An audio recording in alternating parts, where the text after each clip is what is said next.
Sports. Okay, let's talk about the game that happened yesterday in the La Liga. Seven goal.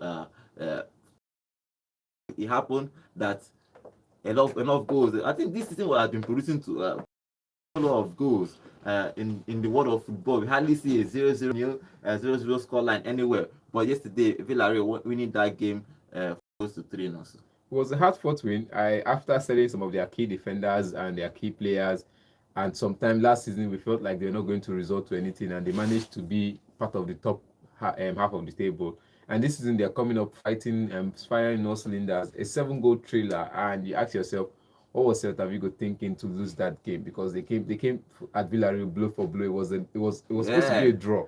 Let's call it 90, 10, after 90 minutes, they gave a 10 minutes extra time. There's nothing anybody wants to tell me. There's nothing anybody wants to tell me. That game was destined for a draw until we saw the fourth official raise the extra time board, and it was signaled 10 minutes, and I'm like, did anybody die on the pitch? Why is it giving 10 minutes of extra time?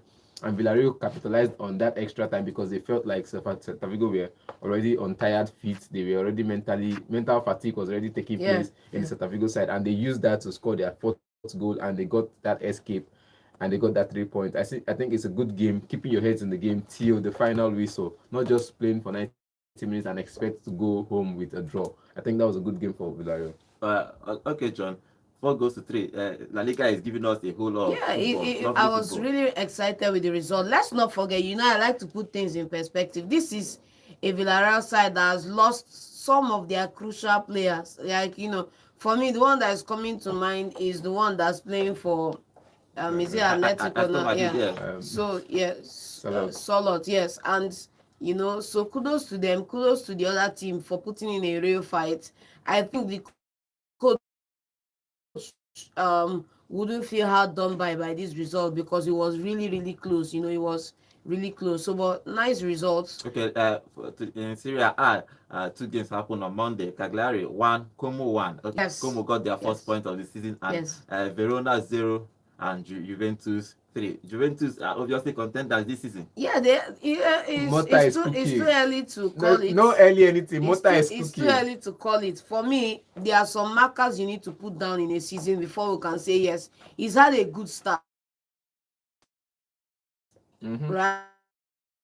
He's had a good start, fantastic start. So yes, we give him his flowers there. But to come and tell me contenders against Inter and AC, okay? They lost their game. Come on.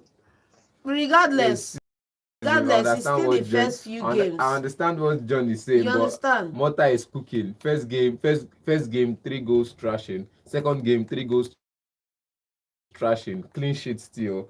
It tells you that this guy has already built a defensive side as well as building a midfield side that could handle the game. And I don't know why that guy did a flick on with his back head and with the back of his head, and the player he was flicking on the ball to was literally offside, and it was a clear-cut open net from that cross. It was an open net, it was an open goal, and he scored it only for the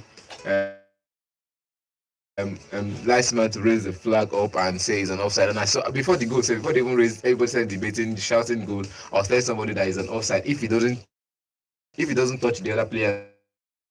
Said that it's no offside, but he touched him, so it's an offside. And they were like, how did you manage to see it? And I'm like, it's just one thing you have, as far as you've seen from this side of, I think it was 17 touches to that build up, and they scored it.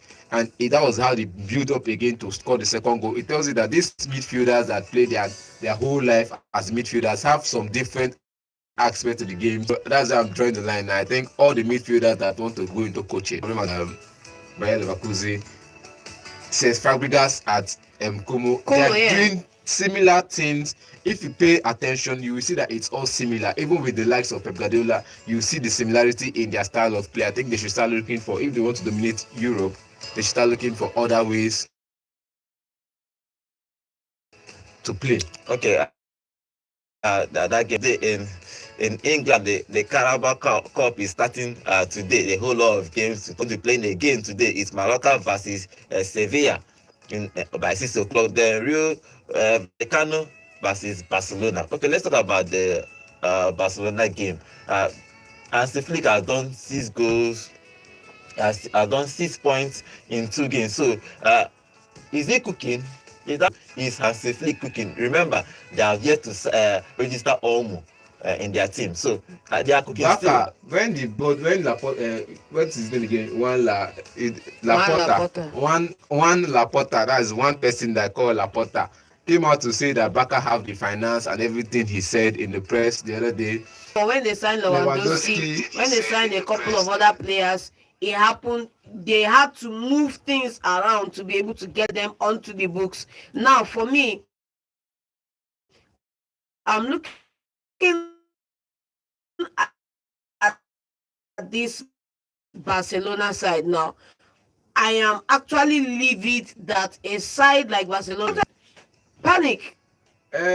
Yeah, you are livid with them, with the players. What about other players that have shown in their position? The left back position, was it the Chelsea guy, Alonso, the defensive position that people that don't have Alonso pace. is actually living. That's what I'm saying. Alonso, Yeah.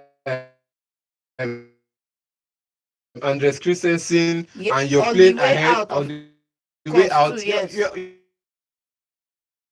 You're only livid of one more See why goals. I'm livid.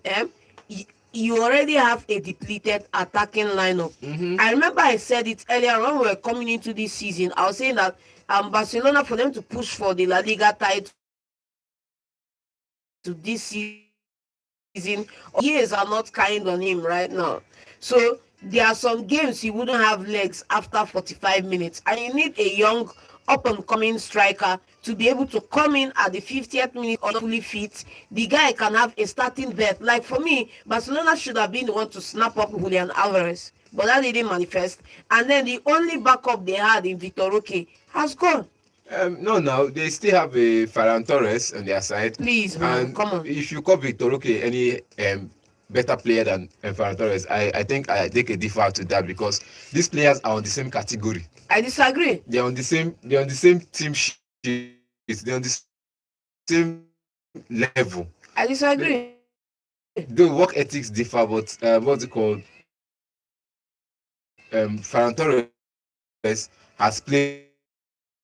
I'll put them in the same pedigree as those players, but I believe Barcelona in this spec, I think the way they are going now, they'll have to do a massive overhaul of players before they could get the signings of multiple players they need right now, because I know they need more players than the ones they already have. So, prediction for today's game. What are you predicting for today's game? We are all saying Asifik is cooking, but we also say they need players.